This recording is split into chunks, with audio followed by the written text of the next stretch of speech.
Ya, terima kasih Anda masih bersama kami dalam Power Breakfast. Dan pemirsa, kita ke informasi berikutnya. Berlangsungnya pembatasan kegiatan di saat pandemi meningkatkan jumlah masyarakat yang bekerja dari rumah. Semakin seringnya masyarakat bekerja di rumah meningkatkan kesadaran akan menghadirkan suasana rumah yang nyaman. Hal ini pun berikan hikmah bagi industri furnitur.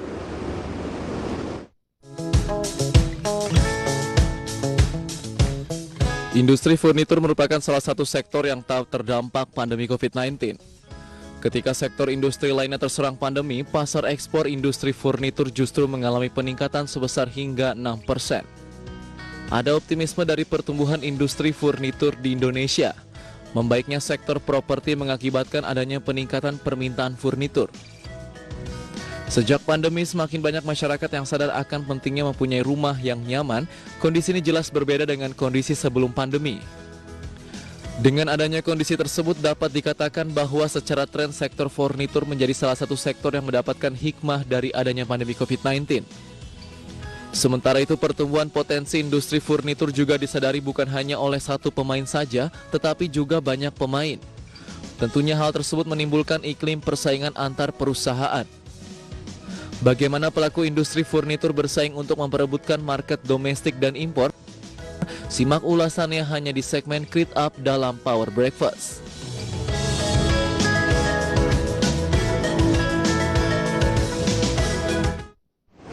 Ya, untuk membahas tema kita di hari ini terkait dengan optimisme industri furnitur, sudah tersambung bersama kami Bapak Ari Sanjaya, CEO Kukasa. Selamat pagi Pak Ari. Ya, selamat pagi. Apa kabar Pak? Baik. Baik, luar biasa, sehat selalu. Pak Ari, ini terkait tema kita hari ini, optimisme industri furnitur. Ini mungkin bisa kita diskusikan atau bahas terlebih dahulu. Bagaimana kemudian dinamika industri furnitur belakangan ini, terutama kita tahu kita masih berada di tengah pandemi COVID-19. Ya, bicara soal dinamika sih pastinya berbeda-beda ya dari setiap perusahaan furniture. Memang di awal-awal pandemi, bahkan sampai di akhir tahun lalu itu cukup berat ya buat kami bagi pelaku bisnis furniture. Tapi di awal tahun 2021 kita memang melihat ada tren positif gitu ya, di mana banyak sekali kalau di kasus Kukasa banyak permintaan penawaran terutama gitu ya untuk project baik itu residential ataupun office. Cuman di pasar PPKM ini memang cukup ini nih, ketika sudah picking up, tiba-tiba down lagi gitu ya. Tapi memang kita harus tetap beradaptasi, inovasi untuk melakukan perubahan mengikuti perkembangan pada saat di pandemi sekarang ini gitu ya. Tapi memang ada optimisme di industri furniture. Oke, tapi apakah kemudian benar adanya bahwa ada peningkatan ekspor dari industri furnitur belakangan ini? Memang, ya, menurut saya perbedaannya adalah kalau Kukasa ini kan memang produksi luxury, ya. Jadi untuk ekspor bisa dibilang masih stagnan. Tetapi di industri furniture yang lain, yang mass production, memang cukup berkembang ya. Ada peningkatan dibanding tahun lalu. Walaupun memang sempat ada kesulitan mengenai pengadaan kontainer dan sebagainya, gitu ya. Tapi saya melihat memang ada tren ke sana. Oke, baik. Nanti kita diskusi lebih lanjut lagi terkait dengan industri furnitur. Kita akan jeda terlebih dahulu, Pak Ari dan pemirsa. Pastikan Anda masih bersama kami segera kembali usai jeda. Anda kembali bersama kami dalam Power Breakfast, dan kembali kita lanjutkan diskusi di pagi hari ini bersama dengan Bapak Ari Sanjaya, CEO Kukasa. Ya, Pak Ari, terkait dengan industri furnitur, bagaimana kemudian kondisi pasar dalam negeri sejauh ini? Ya, Fajar, seperti yang kita ketahui di pandemi ini, terutama saat ini PPKM ya, dampaknya cukup berat bagi semua bidang, gitu ya, terutama di furniture ini. Memang di awal-awal tahun, kalau di Kukasa sendiri banyak sekali permintaan penawaran, tapi akhirnya banyak yang mundur juga nih, terutama di bulan Mei, Juli terlebih lagi ada kemungkinan kepastian daripada klien seperti itu ya.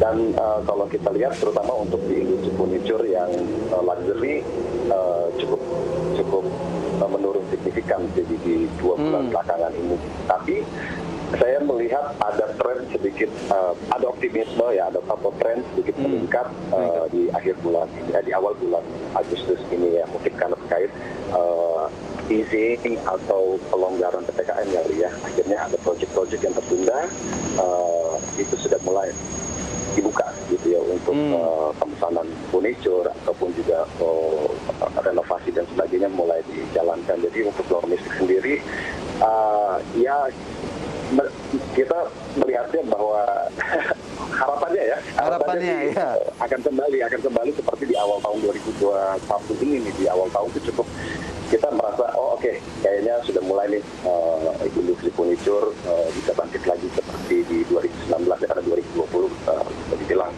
down. Itu sih. Oke, itu tentunya menjadi harapan dari pelaku usaha atau industri furnitur. Tapi kemudian karena pandemi, karena COVID-19, meskipun pelonggaran sudah dilakukan, apa yang kemudian adaptasi yang dilakukan oleh pelaku industri furnitur termasuk oleh Kukasa? Oke, yang pasti sih inovatif dan lebih kreatif ya.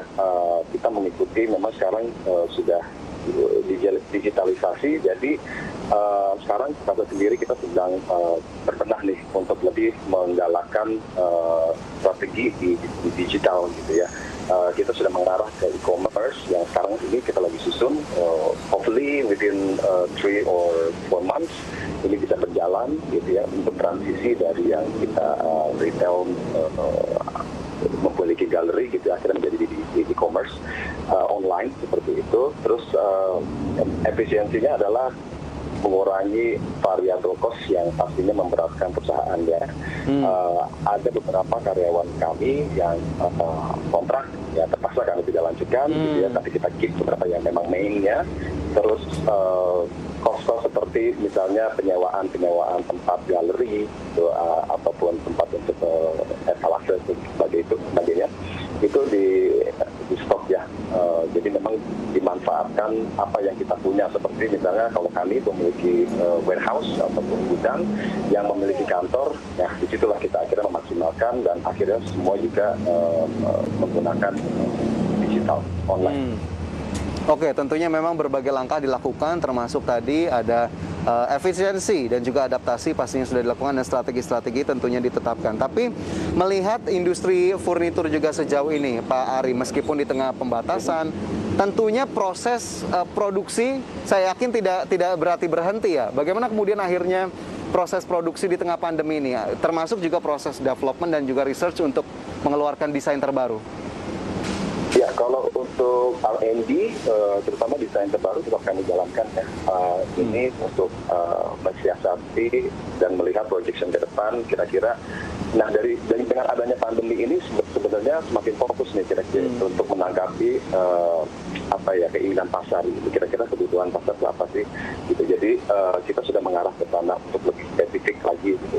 Dari yang range-nya mungkin terlalu luas menjadi spesifik yang akhirnya kita targetkan nanti volume lebih banyak gitu ya, terjual lebih ke volume daripada kualitasnya aja gitu. Jadi kita kualitas dan volume yang kita targetkan. Jadi positioning price-nya juga kita lihat, kita pelajari, juga kita benahi lah seperti itu. Separuh sih. Baik.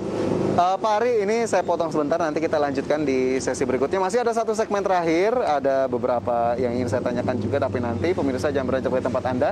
Kami segera kembali sesaat lagi. Anda masih bersama kami dalam Power Breakfast. Kembali kita lanjutkan diskusi bersama dengan Bapak Ari Sanjaya, CEO Kukasa terkait optimisme industri furnitur Indonesia. Pak Ari, tadi Anda sudah cukup banyak menjelaskan begitu ya, bagaimana kemudian kondisi industri dan juga bisnis sejauh ini. Lantas apa yang menjadi capaian dalam waktu dekat dan juga target yang akan dicapai kembali meskipun di tengah pandemi COVID-19 seperti ini? Ya, Fajar, tentunya dari saya juga berbicara dengan beberapa pemilik bisnis furniture, dari kami banyak sekali perubahan-perubahan yang kita jalankan, baik efisiensi ataupun strategi berikutnya kira-kira apa. Salah satunya adalah melihat digitalisasi ini gitu ya, sebagai wadah untuk kita bisa mempromosikan, mempermudah transaksi juga agar orang-orang yang biasanya harus datang itu tidak perlu lagi hanya bisa melihat melalui digital, itu bisa akhirnya memiliki kekuatan untuk membeli gitu gitu ya. Terus harapannya ke depan adalah untuk industri furniture Indonesia ini bisa bangkit kembali dan bisa lebih global ya. Jadi harapannya kalau dari Kukaso sendiri kita bisa pembeli terutama dari luar nih ya, kepercayaan pasar luar itu bisa kembali memesan lagi dan ya akhirnya juga menumbuhkan ekonomi Indonesia. Siap, itu juga tentunya menjadi harapan kita bersama, Pak Ari. Kita harapkan juga industri furnitur tetap kuat bertahan di tengah badai ataupun pandemi COVID-19 ini, dan tentunya kita harapkan ini bisa menjadi momentum untuk pemulihan ekonomi nasional. Pak Ari, terima kasih banyak sudah bergabung bersama kami dalam Power Breakfast hari ini. Sukses selalu untuk bisnis Anda.